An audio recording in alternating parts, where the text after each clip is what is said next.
Hello, brothers and sisters. I am Archbishop Romulo Valles of the Archdiocese of Davao.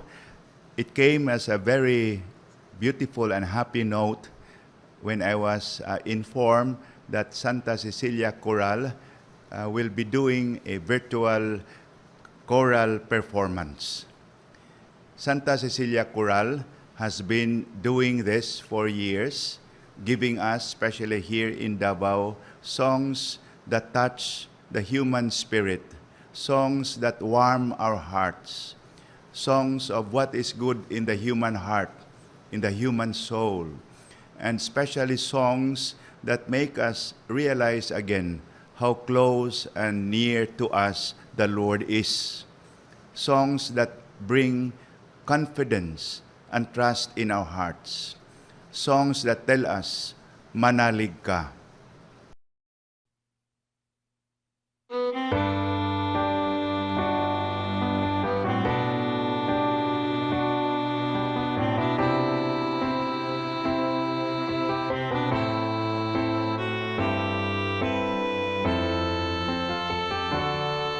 Niloong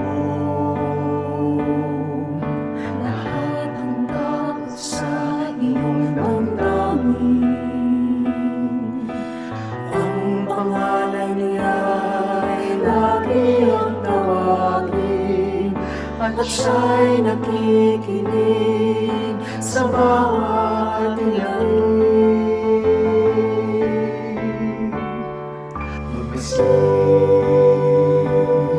Manulat sa kanyang kapangyarihan. Nabatid mo ba na siya'y naglalaan? Patuloy na naghahatid ng tunay na kalayaan. Manalig ka,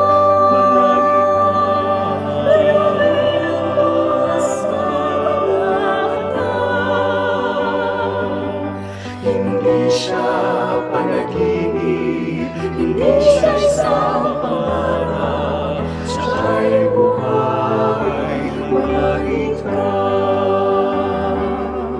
Ang ngayon, tila walang mararating na bukas.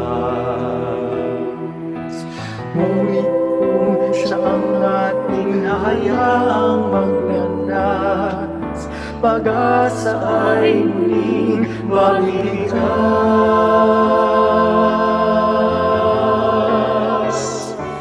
Manalig ka, manalig ka, sa mga mata. Hindi siya natutulog, hindi nakakalimot, siya'y Jesus. Manalig ka.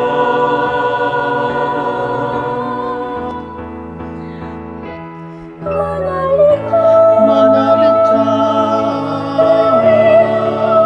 sa mga mata. Hindi siya natutulog, hindi nakakalimot, siya'y Jesus. Manalig ka.